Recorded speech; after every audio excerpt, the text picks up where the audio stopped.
Breaking news తున్నాం. GST boosting తో దేశీయ మార్కెట్లు భారీ లాభాల్లో ట్రేడ్ అవుతున్నాయి. జీఎస్టీలో భారీ మార్పులుంటాయని కేంద్రం సంకేతాలివ్వడం మన మార్కెట్ల సెంటిమెంట్ ను బలపరిచింది. దీంతో ఇంట్రాడేలో నిఫ్టీ 25,000 మార్క్ ను క్రాస్ చేసింది. ఇక సెన్సెక్స్ 1000 పాయింట్లకు పైగా లాభంతో కొనసాగుతోంది. ఆటో స్టాక్స్ టాప్ 3లో దూసుకుపోతుండగా ఐటీ, ఫార్మా షేర్లు అమ్మకాల ఒత్తిడికి లోనవుతున్నాయి. Hero MotoCorp, Maruti, Bajaj finance Nifty top gainers గా ఉండగా LNT, ITC, ONGC Nifty top losers గా ఉన్నాయి.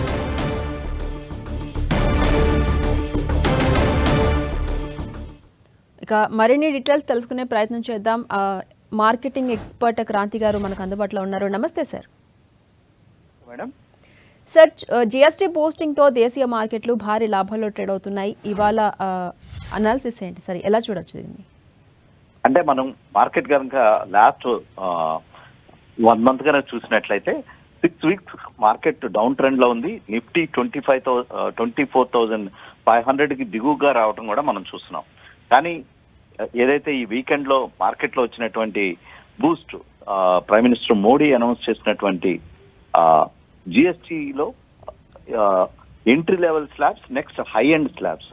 ఎంట్రీ లెవెల్ స్లాబ్స్ అంటే కన్జంప్షన్ ఎఫ్ఎంసీజీకి సంబంధించినటువంటి ఉత్పత్తులకి, నెక్స్ట్ వచ్చేసేసి హై ఎండ్ అంటే ఏదైతే 20% అబోవ్ స్లాబ్స్ ఉన్నాయో, అంటే మనం చూసినట్లయితే ఆటో ప్రధాన రంగం గనక చూసినట్లయితే ఈ స్లాబ్స్ లో కొంచెం రేషనలైజేషన్, అంటే రేట్లు తగ్గించే అవకాశము చేస్తున్నామో అనే న్యూస్ తో ప్రస్తుతం ఈ రోజు కనుక చూస్తే కనుక మార్కెట్ లో ఆ కన్జంప్షన్ బూస్ట్, ఈ స్టోరీ అనేది మళ్ళీ పైకి రావడంతో మార్కెట్ లో ఆటో రంగ షేర్స్, నెక్స్ట్ కన్జంప్షన్ లో కనుక చూసినట్లయితే మనం ఏసీ, ఎఫ్ఎంసీజీ ఈ రకమైనటువంటి షేర్స్ లో మంచి స్ట్రాంగ్ రికవరీ అనేది చూస్తున్నాం.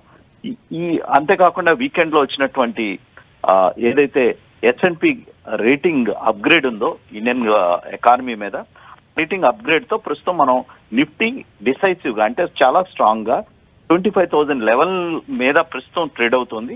అది ఒక పాజిటివ్ అంశం కింద చూడాలి. ఇది డొమెస్టిక్ పరంగా చూస్తున్నాం. కానీ ఇంటర్నేషనల్ పరంగా మీరు ఇందాక చెప్పినట్లు ప్రస్తుతం ఏదైతే యుఎస్ అండ్ రష్యా మధ్య చర్చలు స్టార్ట్ అయినాయో అది ఒక పాజిటివ్ ఇండికేషన్ కింద ఇచ్చే రావటం మనం గ్లోబల్ మార్కెట్స్ లో చూస్తున్నాం. అందువల్ల ఈరోజు గ్లోబల్ మార్కెట్స్ కూడా complete, Asian markets, Japanese markets complete గా పాజిటివిటీతో ఉండటంతో ఇండియన్ మార్కెట్స్ కూడా నిఫ్టీ మనం ప్రస్తుతం 25,000 లెవెల్లో చూస్తున్నాం. థ్యాంక్ యూ క్రాంతి గారు.